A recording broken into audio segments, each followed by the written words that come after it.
آداب۔ آج ہم بات کریں گے روح افزا کے بارے میں۔ روح افزا دنیا کے سب سے زیادہ مقبول اور مشہور ڈرنکس میں سے ایک ہے اور ہندوستان کی سب سے مقبول اور مشہور ڈرنک ہے۔ کوئی خوشی کا موقع ہو یا کوئی اور فنکشن ہو، اس میں روح افزا کا ہونا لازمی ہے۔ اب خاص طور سے رمضان کے مہینے میں یہ افطار کا ایک اہم حصہ بن گیا ہے۔ روح افزا سال 1907 میں ہمدرد دواخانے میں، جو اس وقت لال کنویں پہ تھا، وہاں پر ایجاد ہوا۔ اس کے ایجاد ہونے کی کہانی کچھ اس طرح ہے۔ پیلی بھیت کے رہنے والے حکیم عبد المجید صاحب دہلی تشریف لے آئے تھے۔ وہ حافظ قرآن تھے اور ان کا بچپن پیلی بھیت میں گزرا، لیکن بعد میں وہ دہلی تشریف لے آئے تھے اور یہاں آ کر وہ حکیم اجمل خاں کے یہاں ملازم ہو گئے تھے۔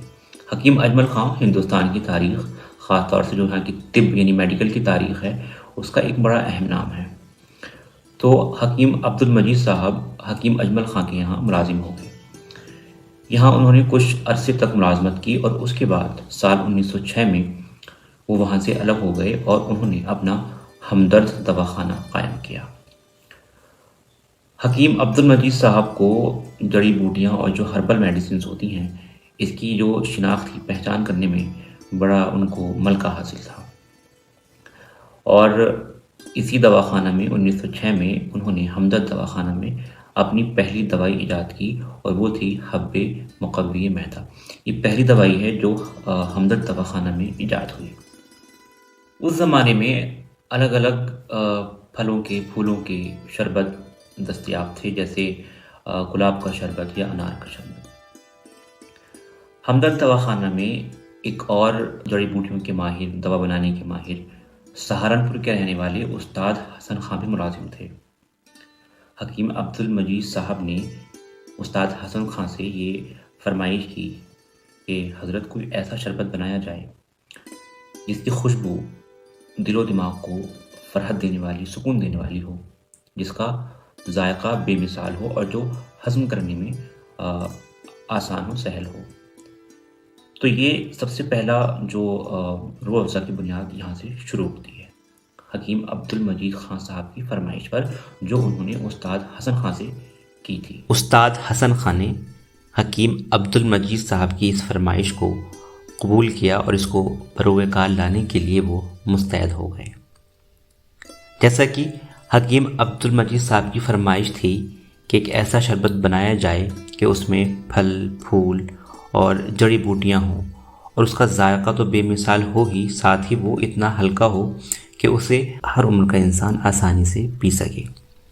استاد حسن خاں جو کہ اس معاملے میں بڑے ماہر تھے اور انہیں جڑی بوٹیوں کی بڑی پہچان تھی، تو انہوں نے بڑی محنت سے ایک شربت کا نسخہ بنایا، جس میں جڑی بوٹیوں میں سے خرفہ، منقع، قاسنی، نیلوفر، گاوزباں، ہرا دھنیا، پھلوں میں سے سنترا، انناس، تربوز، سبزیوں میں گاجر، پالک، پودینہ، ہرا کدو، پھولوں میں سے گلاب، کیوڑا، اور ٹھنڈک کے لیے اس میں سلاد پتا اور سندل کو لیا گیا۔ اس کے علاوہ اس میں کیوڑا، نیمبو، نارنگی وغیرہ بھی ملائے گئے۔ کہتے ہیں کہ جب ان تمام چیزوں کو ملا کر پکایا جا رہا تھا، بنایا جا رہا تھا، تو اس کی خوشبو آس پاس کے علاقے میں پھیل گئی اور عام لوگ جو ہیں وہ اس کو دیکھنے آنے لگے کہ آخر آج اس ہمدرد دواخانے کے اندر کیا چیز بن رہی ہے۔ جب یہ شربت بن کر تیار ہوا تو اس کا نام رکھا گیا روح افزا۔ روح جو ہے وہ عربی کا لفظ ہے اور افزا جو ہے وہ فارسی کا ہے، اور اس کے معنی ہوتے ہیں روح کو بڑھانے والا، جس سے روح کو تازگی یا طاقت ملے، اس کو روح افزا کہتے ہیں۔ اور یہ نام لیا گیا ہے اردو زبان کی مشہور و معروف مثنوی گلدار نسیم۔ گلدار نسیم جو ہے وہ لکھنؤ کے ایک شاعر پنڈت دیا شنکر نسیم نے لکھی تھی، اور اسی مثنوی میں ایک کردار ہے، ایک بادشاہ مظفر ہے، ان کی بیٹی کا نام ہے روح افزا، تو وہیں سے یہ نام لیا گیا اور اس شربت کا نام رکھا گیا۔ تو یہ 1907 کا واقعہ ہے۔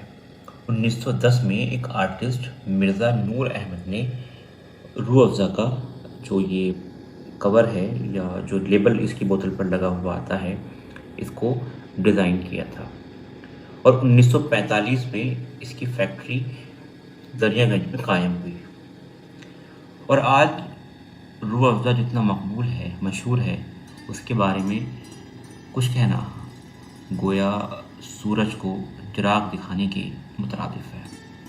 آج یہ گھر گھر مقبول اور مشہور ایک شربت ہے، بلکہ دنیا میں سب سے زیادہ پیے جانے والا شربت ہے۔ کوئی اور شربت دنیا میں نہیں ہے جو اتنا مشہور ہو، مقبول ہو، اور لوگ اتنی دلچسپی کے ساتھ اس کو پیتے ہوں۔ اور یہ صرف پہلے ہندوستان میں بنتا تھا، اور اس کے بعد جب اس کا بٹوارا ہوا ہندوستان کا تو اس کی ایک شاخ جو ہے وہ چلی گئی پاکستان میں، تو ابھی پاکستان میں بنتا ہے، اور اس کے بعد یہ ابھی بنگلہ دیش میں بننے لگا ہے۔ تو 3 جگہ اس کی پیکنگ ہوتی ہے، یعنی ہندوستان، پاکستان اور بنگلہ دیش۔ سب کی جو طریقہ کار تقریباً سب کا ایک جیسا ہے، تو اس لیے یہ ہر جگہ اتنا ہی مقبول ہے، وہ چاہے ہندوستانی ہو یا پاکستانی یا بنگلہ دیشی ہو۔ تو عرب ملکوں میں یا یورپین ملکوں میں زیادہ تر ہندوستان سے، پاکستان سے ہی روح افزا جاتا ہے، اور جسے وہاں کے عوام بہت شوق سے پیتے ہیں۔ تو یہ تھی روح افزا کی بہت ہی مختصر سی تاریخ جو ہم نے آپ کے سامنے پیش کی، اور اس کو دیکھیے گا اور شیئر کیجیے گا اور بتائیے گا کہ آپ کو کیسی لگی، اور چینل کو سبسکرائب ضرور کر دیجیے گا۔ تب تک کے لیے ہمیں اجازت دیجیے۔ خدا حافظ۔